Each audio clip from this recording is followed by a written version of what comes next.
sentar? Podeis assentar?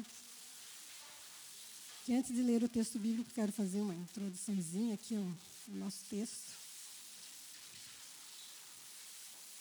Louvado seja o Senhor, né? Mais uma semana se encerrando, né? E nós guardados e protegidos pelo nosso Deus. Então, nós temos que ser gratos ao Senhor, porque Ele é que tem cuidado de nós. Amém? Nós vamos hoje meditar no texto de Filipenses, uma carta que eu amo muito, né? Uma carta que Paulo escreveu para a igreja de Filipos. E esse texto de Filipenses, essa carta, ela é conhecida como Carta da Alegria. Paulo, ele fala diversas vezes, né? Eu me alegro no Senhor, me regozijo no Senhor. Ele fala, alegrai-vos no Senhor. E ele não se cansa de repetir, alegrai-vos no Senhor.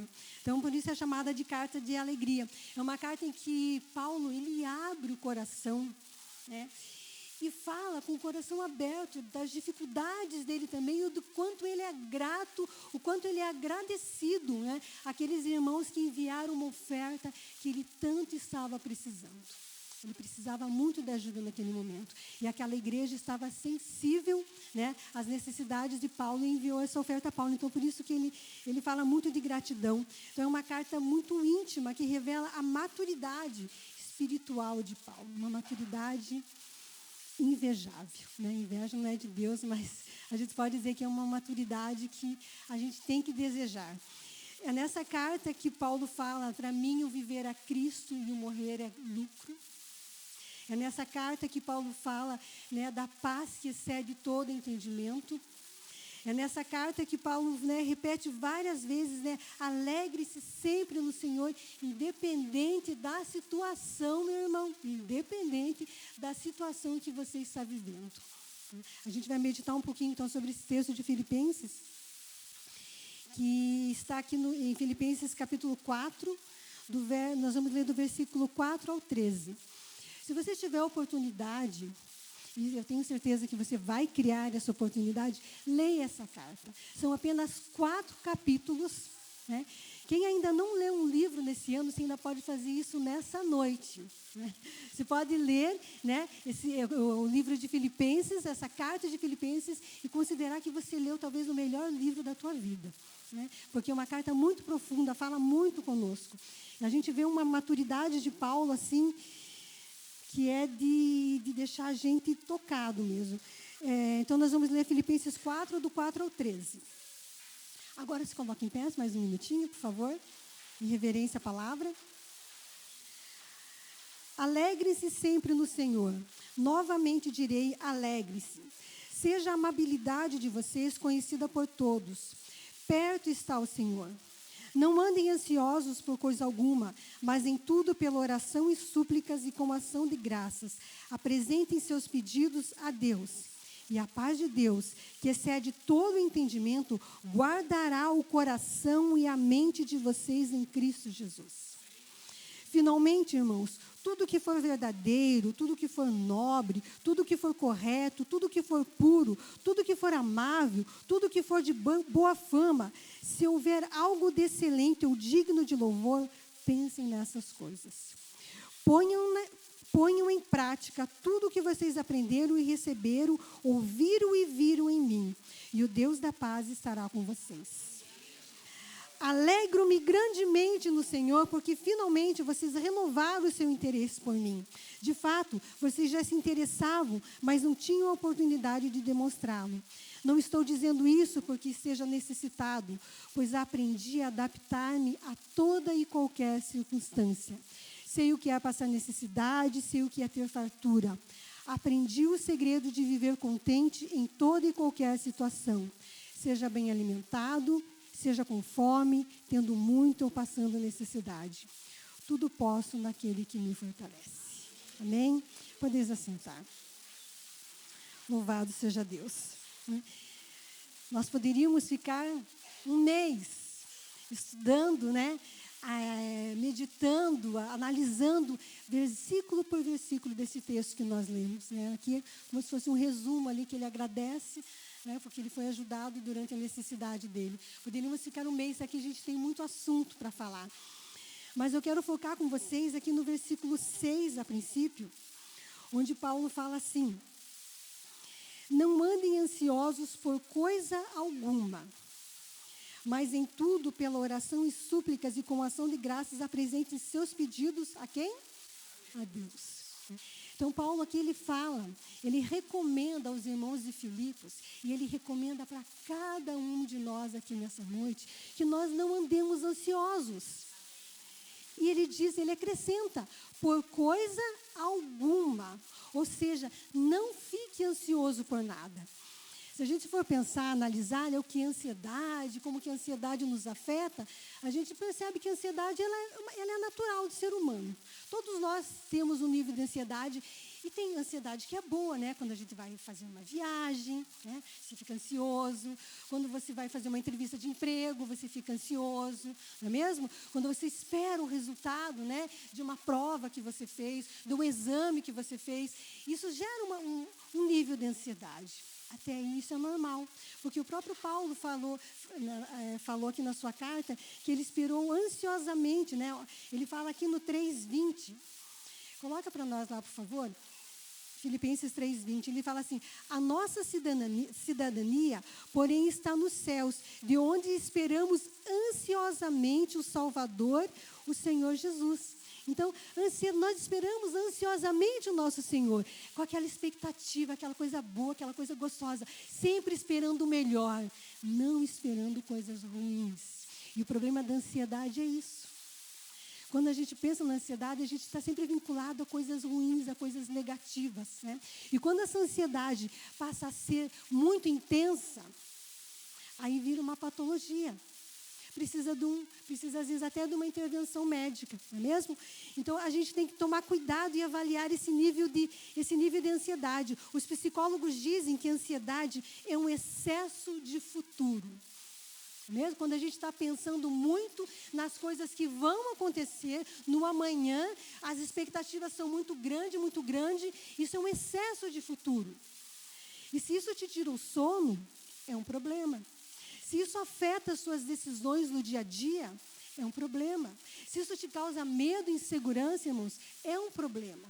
E Paulo diz aqui para a igreja, não andem ansiosos por coisa alguma.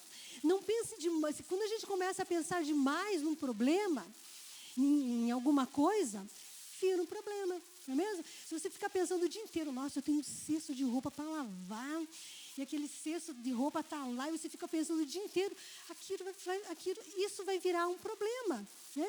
Então, não pense e faça. A hora que chegar em casa, faça. Agora, se a tua máquina de lavar roupa estiver estragada, aí sim é um problema. Aí eu concordo que realmente é um problema, né? Mas existem coisas que nós aumentamos, damos um volume maior, nós damos uma atenção maior a essas coisas, porque nós estamos muito ansiosos, né? Muito cheios, muitas vezes, de coisas até negativas. Sabe? Estamos muito cheios de expectativas futuras. Isso me levou a pensar, né? Se a gente anda tão ansioso, tão cheio do futuro, né? Tão ligado em expectativas de coisas que estão por acontecer, é porque o presente não tem nos satisfeito. É porque está faltando alguma coisa no nosso presente, no nosso hoje. Porque nós não estamos vivendo intensamente o nosso hoje. Esse momento. A gente só está pensando, né? Olhei para o casal ali no casamento. Né? E às vezes a gente deixa de apreciar coisas, né? Ou da casa que quer arrumar, que quer reformar, do emprego que quer arrumar, da aposentadoria. E a gente deixa de prestar atenção nas pequenas coisas do dia a dia. Falando em aposentadoria, num devocional que eu leio, ele dá um exemplo, falando sobre a ansiedade, de um pai que chega todo animado no final do dia em casa e né, os filhos, todo mundo reunido para lanchar, e ele fala, olha, minha aposentadoria está prestes a sair, e quando sair eu vou comprar um Jeep. Aí todo mundo ficou empolvoroso. Nossa, um Jeep, que legal. Aí já começaram a fazer planos, né? Eu quero ir para o sítio. O outro falou assim, eu quero ir para o shopping. O outro, eu quero ir não sei aonde, quero visitar os parentes lá no norte, né? Todo mundo cheio de planos. E o menininho, né, o mais novo, falou assim, eu não vejo a hora de sentar na frente do Jeep. tacar a mão da buzina e ficar buzinando o jipe, né? E ficar tocando a buzina do jipe. No mesmo momento, o pai deu um bofetão no piá. E todo mundo ficou espantado. E o pai falou para o piá, nem venha, você não vai estragar a buzina do jipe, né? Ou seja, irmãos, não existia ainda o jipe, não existia ainda a buzina do jipe, e eles já estavam brigando, né, por algo que ainda não existia, né? E quando eu li essa ilustração, eu lembrei do final de ano, né? No final de ano tem o jogo lá da Mega da Virada, né? Não sei se tem alguém na família de vocês que joga, mas geralmente no final do ano a gente está reunido, né, com a família, Natal, Ano Novo, aí começa, se eu ganhar, eu vou fazer tal coisa. Se eu ganhar, eu vou fazer tal coisa. Aí começa, não vai não. Capaz que você vai comprar moto, mas não vai comprar mesmo, porque eu não vou deixar, não é mesmo? Não vai ajudar fulano, porque fulano não merece. E aí já começa a briga, né? Briga por algo que ainda não existe, que não aconteceu, que não é real. Irmãos, e muitas vezes nós agimos dessa maneira. Nós pensamos, nós sofremos por coisas que não são reais, que não vão acontecer, né? Tomara que vocês ganhem dinheiro, não jogando, né? Trabalhando, né? Recebendo uma herança, sendo abençoados. Mas existem certas situações que nós criamos na nossa mente que não vão acontecer. Às vezes eu estou lá na minha casa lavando louça e começo a pensar, porque se fulano falar isso, se fulano falar aquilo, eu vou responder aquilo. Deus já começa, Senhor, meu Deus, né? Já começa a cantar, já começa a louvar, já começa, né, a glorificar o Senhor para espantar os maus pensamentos. Porque a gente, né, fica ansioso com situações que muitas vezes nem vão acontecer. E Paulo nos fala aqui, não andeis ansiosos por coisa alguma. Mesmo, não andeis ansiosos por coisa alguma. Aí, e a palavra preocupação, né? Preocupar significa você ficar preocupado antes do tempo. Então, o excesso de ansiedade é uma preocupação excessiva antes do tempo. Isso não vai, a palavra de Deus diz, não adianta a gente se preocupar, que isso não vai acrescentar mais nem uma hora na nossa vida. Não adianta. Porque tudo está sob o controle de Deus, tudo está nas mãos do Senhor. A nossa preocupação, a gente deixar de dormir, não vai resolver nada. Porque o Senhor é que cuida de nós. Mesmo todo cuidado, né, pertence ao Senhor. Então, a gente se preocupa muito com isso. E a ansiedade, ela anda na contramão da fé, irmãos. A ansiedade anda na contramão da fé. E o nosso relacionamento com Deus tem que ser um relacionamento de fé. E não um relacionamento de ansiedade. Um relacionamento de fé. É isso que Deus espera dos seus filhos. A gente não espera que os nossos filhos carnais confiem em nós. A gente espera isso, é isso que Deus espera de cada um de nós, que nós confiemos plenamente nele, porque ele tem todo o poder, ele conhece todas as coisas, ele conhece todas as suas necessidades, né? Tudo que você precisa, o Senhor sabe, a palavra de Deus diz que o Senhor sabe mesmo antes de nós pedirmos. Então o Senhor espera isso de nós, que nós tenhamos fé, que a gente creia no poder e no cuidado dele sobre a nossa vida.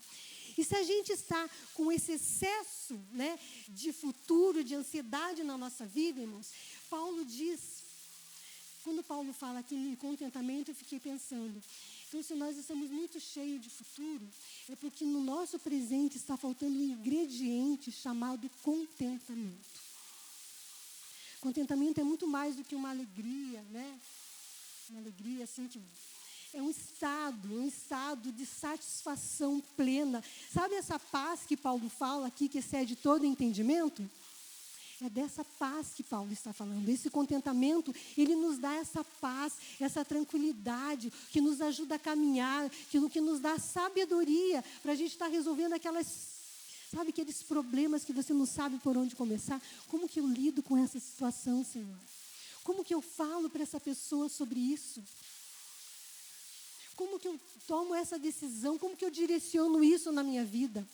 Quando nós nos colocamos aos pés do Senhor, o Senhor, Ele nos dá o caminho, Ele nos mostra o caminho, né? Porque o Senhor, Ele tem esse cuidado conosco, mas nós precisamos, para abaixar a nossa ansiedade, né? Para a gente estar colocando em prática ali o que Paulo falou, não andeis ansiosos por coisa alguma, nós precisamos estar contentes, satisfeitos, né, com o nosso hoje, porque se nós estamos em pé, porque o Senhor tem nos sustentado, estamos firmes para continuar lutando, né, pelos nossos sonhos, pelos nossos projetos. E lá no versículo 12, vamos ler novamente.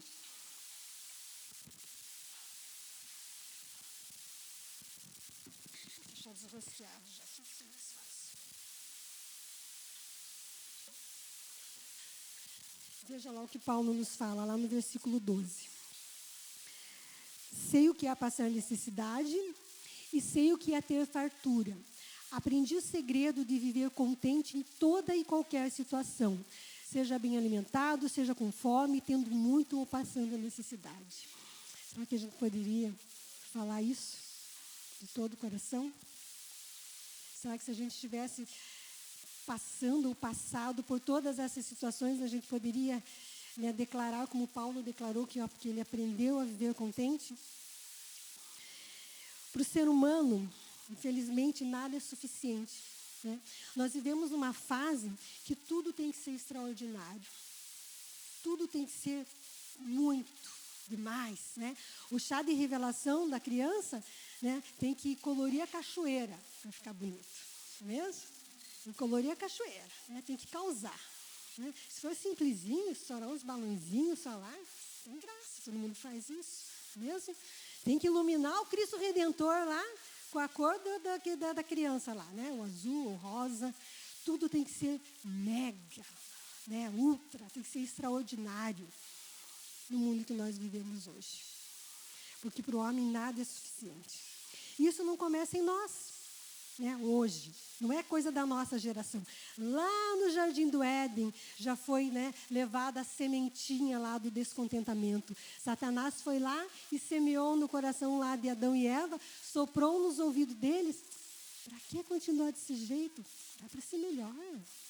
Pare. Dá para ser melhor. Né? Para que continuar aí só nesse jardinzinho, nesse paraíso que vocês estão aí, se vocês podem ser igual a Deus? Ele fala, né, o Satanás fala lá em Gênesis 3:5, né, por Adão e Eva, que seus olhos se abrirão e vocês serão como Deus. Para que ser apenas, né, essa mentalidade de humano, se vocês podem ser igual a Deus? Então, isso começou lá no Jardim do Éden, já, né? O descontentamento, a insatisfação já foi semeada lá no começo do mundo, lá, né, logo após a criação. E Adão e Eva queriam mais do que eles tinham. E nós sempre queremos mais. Nós sempre queremos mais. Então, é uma luta. Tem um escritor chamado Thomas Watson que ele diz assim, ó, presta atenção. Descontentamento desloca a alma, seca o cérebro, corrói o conforto da vida e estraga o espírito. O descontentamento, irmãos, ele nos deixa ansiosos, tristes, nos faz murmurar, nos tira a alegria da vida. É isso que a insatisfação faz. É isso que a murmuração faz. É isso que o descontentamento faz. Ele tira o nosso brilho. Ele tira a nossa alegria no hoje, no agora, na fase, na idade que os nossos filhos estão. Nós deixamos de curtir porque a gente pensa, né? Dá muito trabalho, eu estou muito cansado. Como que vai ser o futuro, né? Então a gente parece estar sempre querendo acelerar as coisas. E isso não é bom. Isso não é bom, porque a vida passa muito rápido. Né? Quem já passou dos 30, dos 40, já dos 50, sabe que a vida passa muito rápido. Né? Se a gente tivesse a oportunidade de viver mais uma vez, a gente com certeza iria usufruir e apreciar mais todos os momentos que o Senhor nos concede, porque todos eles são preciosos. Todos os momentos que o Senhor nos concede são preciosos. Né? Então, a murmuração, o descontentamento, ele faz isso, né? Ele seca. Ele desloca a alma, seca o cérebro, né? Ele tira, estraga o espírito. E Paulo diz, né? Mas Paulo diz que ele aprendeu o segredo de viver contente. Veja só, ele aprendeu o segredo de viver contente. E ele nos dá alguns princípios para a gente alcançar o contentamento. Talvez você tenha perdido o contentamento. Nós estamos numa campanha de restituição. E se você veio aqui esperando uma promessa de uma campanha, irmãos, de prosperidade material, não é essa a vontade do Senhor. O Senhor quer restituir o nosso relacionamento com Ele. O Senhor quer restituir que você restitua a tua comunhão com o Senhor, a tua fé, que você se fortaleça na presença do Senhor. Porque a palavra de Deus diz que as bênçãos seguirão os que creem. As bênçãos seguirão os que creem. Que o Senhor abençoe aquelas pessoas que são fiéis, que são obedientes. Tudo que você precisa, o Senhor sabe e Ele vai suprir. Mas precisa ter uma vida com Deus. Uma vida na presença do Senhor. E Paulo, né, quando ele nos dá esses ensinamentos, Paulo ele diz que ele é grato em toda e qualquer situação. Nós lemos aqui no versículo 13, né? Que ele é grato, no versículo 12, que ele aprendeu a adaptar-se a toda e qualquer circunstância. Então, ele é grato em toda e qualquer situação. E lá no versículo 10, ele fala, alegrei-me sobremaneira no Senhor. Em todas as situações, ele se alegra no Senhor. Veja que Paulo, ele não focou no sofrimento, mas ele focou na providência de Deus. E será que ele estava sofrendo, igreja? Será que Paulo estava sofrendo? Quem conhece a história aqui sabe que ele estava preso, estava passando por muitas privações, ele estava dependendo da oferta dos irmãos da igreja para ter dinheiro para comer, para se manter, porque ele não podia trabalhar, porque ele estava preso. Ele estava com frio, porque tem uma das cartas dele ali, ele pede para que levem a capa dele. Então, Paulo ele estava numa situação muito difícil, que talvez nenhum de nós tenhamos passado ainda. Mas, mesmo assim, ele alegrou-se no Senhor. Mesmo assim, ele aprendeu a arte de viver contente. Então, ele foi grato, mesmo numa situação totalmente desfavorável, que talvez seja a tua hoje. Talvez a tua situação seja desfavorável. Talvez você não está preso, mas você está privado de emprego. Alguém na sua casa está privado de saúde, ou você está passando por um problema, né? Está privado de um bom relacionamento com aquelas pessoas que são próximas de você. Mas Paulo ele foi grato em toda a situação que ele estava passando. Ele não deixou de ser agradecido ao Senhor. E quando ele fala que ele aprendeu a viver contente, é porque o contentamento não é uma coisa que vem assim, não, irmãos. Você acorda, você dorme e acorda contente, né? Acordei, hoje estou contente, né? A gente meio tem uma instabilidade de humor, tem dias que a gente está mais alegrinho, tem dias que não, né? Isso é normal. Mas isso de você ter essa satisfação, de você ter essa esperança totalmente no Senhor, sabe? Essa confiança, assim, em Deus, é algo que a gente aprende, que Paulo aprendeu. Né? Ele não, a partir do momento que ele se converteu, isso não foi assim, caiu como um raio o contentamento na vida dele. Ele aprendeu através da comunhão que ele tinha com o Senhor, através da oração, através de uma vida totalmente dedicada a Deus, através de uma vida de obediência ao Senhor, ele aprendeu a viver contente. Veja só, uma criança quando ela nasce, qual que é a primeira coisa que ela faz? Chora, porque a vida ela causa desconforto, não é mesmo? A vida ela causa muitos desconfortos e a criança já chora porque dói para respirar, né? Dizem que faz bem porque, né, vai estar trabalhando o pulmãozinho dela lá, mas viver, irmãos, dói. Muitas vezes dói viver. Existem muitas situações que nos ferem, que nos machucam, né? E a gente tem que aprender a viver contente para que em todas essas situações a gente não desanime, a gente não caia, a gente não saia da presença do Senhor. Então, não é algo que é automático. Isso foi realizada uma pesquisa científica que fala sobre a felicidade. E daí, nessa pesquisa, diz assim que 50%, analisando, né, a vida da pessoa, da felicidade, digamos assim, que a pessoa tenha, ela é genética. Por isso que a gente vê alguns povos que são bem alegres, né? Você vê, né, os africanos, acho que tem tudo a ver com o clima também. Diz que o brasileiro ele é um povo bem feliz também. Então, 50% tem a ver com a genética. Difícil a gente estar mudando. Mas os outros 50%, irmãos, veja só, apenas 10% do que dá felicidade para o homem tem a ver com renda, tem a ver com o casamento, tem a ver com a casa que mora. Apenas 10% tem a ver com essas circunstâncias, né? Isso explica porque muitas pessoas são tão felizes, independente da situação. A gente vê gente passando por tanta dificuldade. Você diz, meu Deus, como essa pessoa consegue, né? Ainda estar sorrindo, ainda tendo uma palavra de incentivo, de ânimo. Então, apenas 10% tem a ver com as circunstâncias. E 40% tem a ver com o que nós pensamos. Tem a ver com os nossos pensamentos, de como nós trabalhamos na nossa mente. Então, 40% tem a ver com o que nós pensamos em relação ao outro. E aqui no versículo 8, tudo é inspirado por Deus, né? Paulo não era psicólogo. Paulo não era psiquiatra. Paulo não conhecia a mente do homem. Mas ele já fala aqui no versículo 8, irmãos, tudo que for verdadeiro, tudo que for nobre, tudo que for correto, tudo que for puro, tudo que for amável, tudo que for de boa fama, se houver algo de excelente ou digno de louvor, pensem nisso. Ele está falando para nós pensarmos em coisas boas, em coisas que nos dão alegria, em coisas que alimentam a nossa fé, em coisas que nos dão satisfação.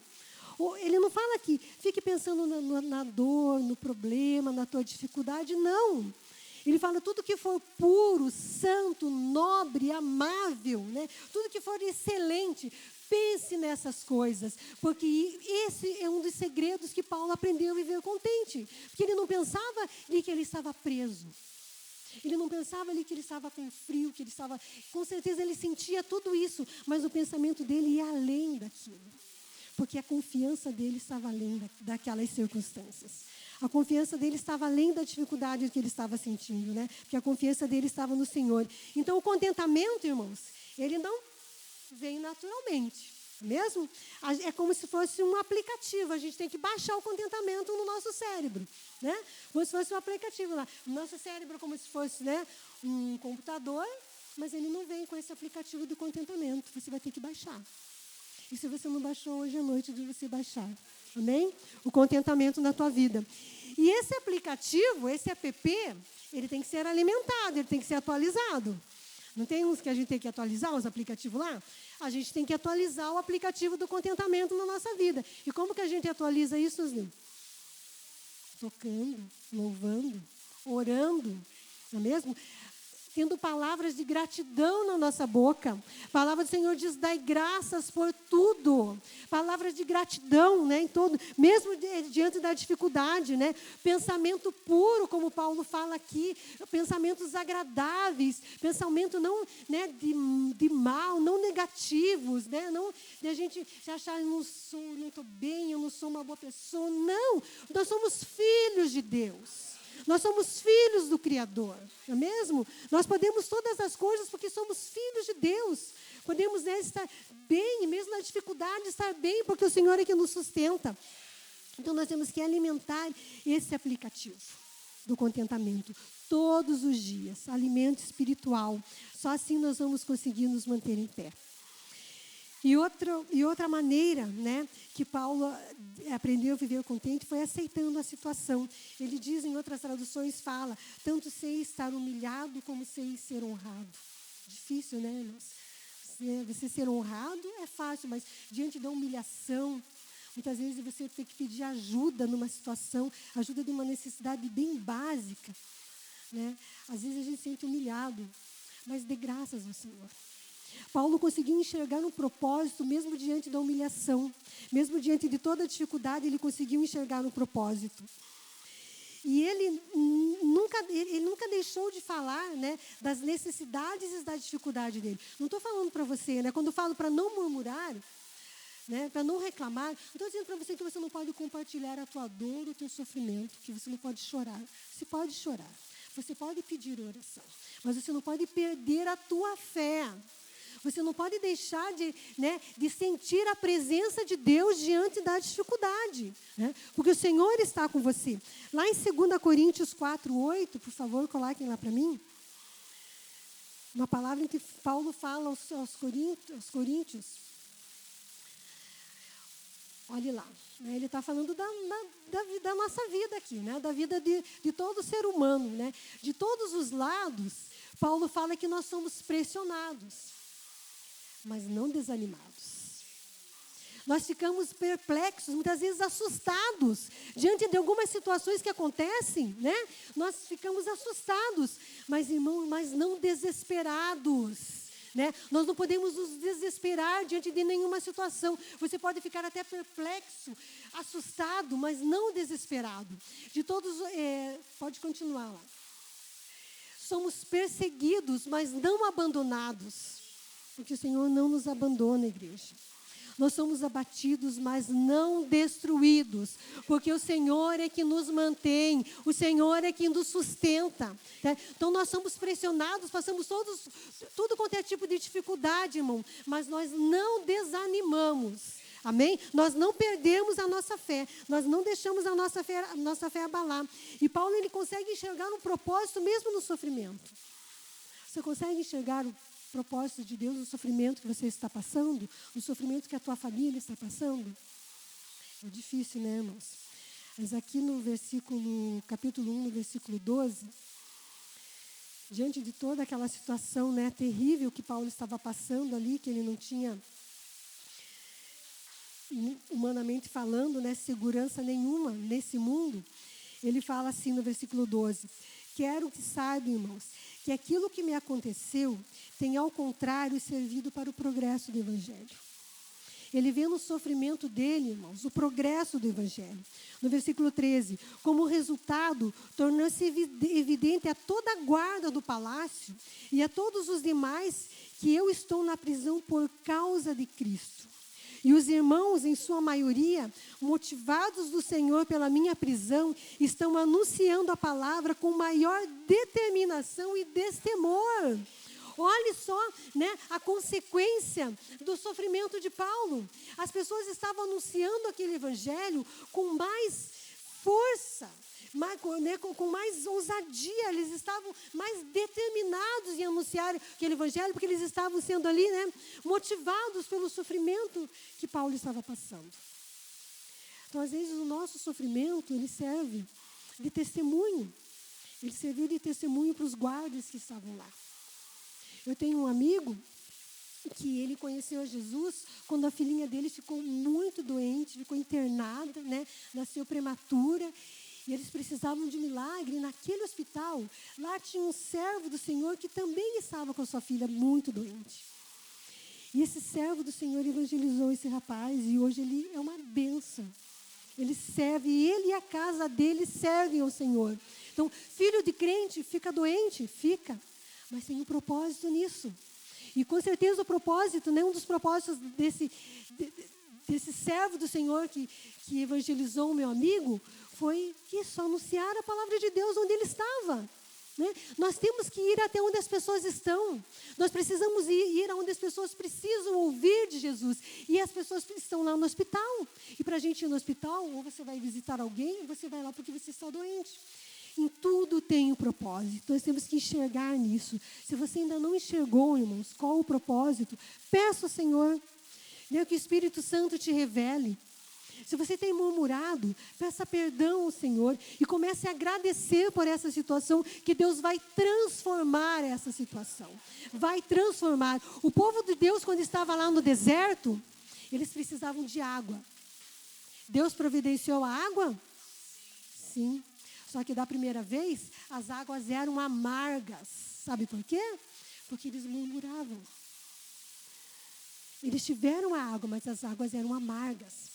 Porque resultado da murmuração. Então, às vezes, o Senhor, Ele nos abençoa, mas aquela bênção vem tão difícil, porque nós murmuramos. Né?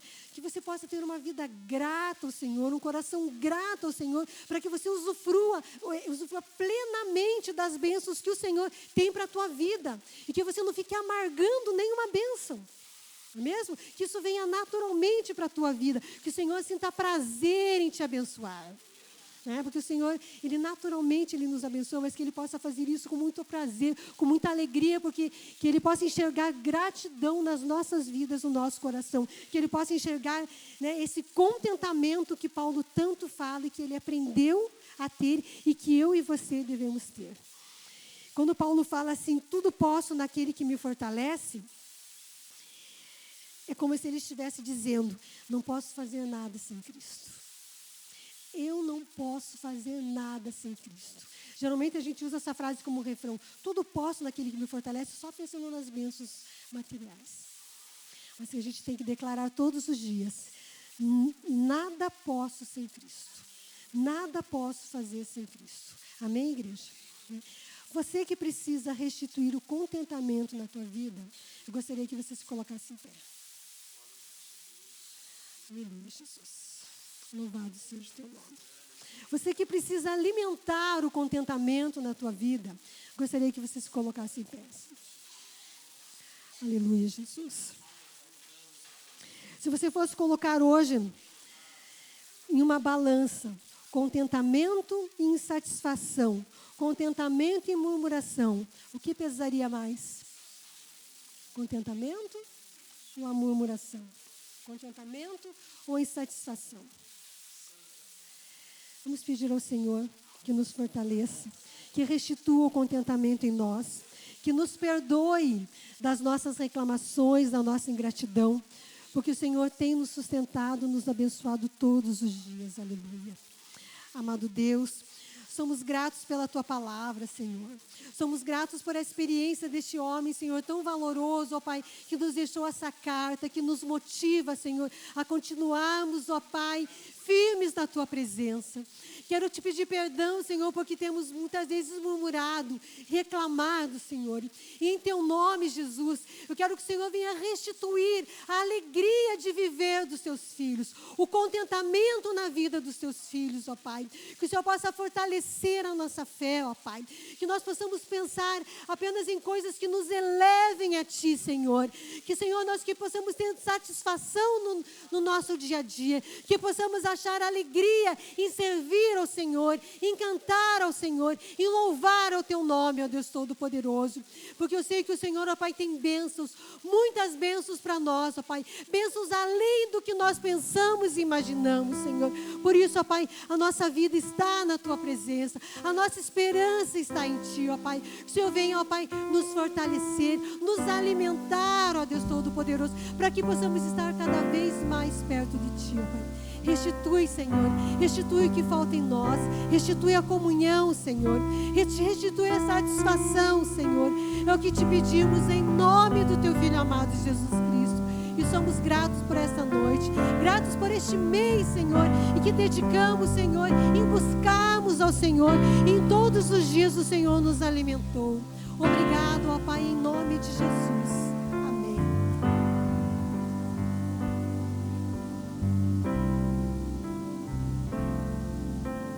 Aleluia, graças a Deus.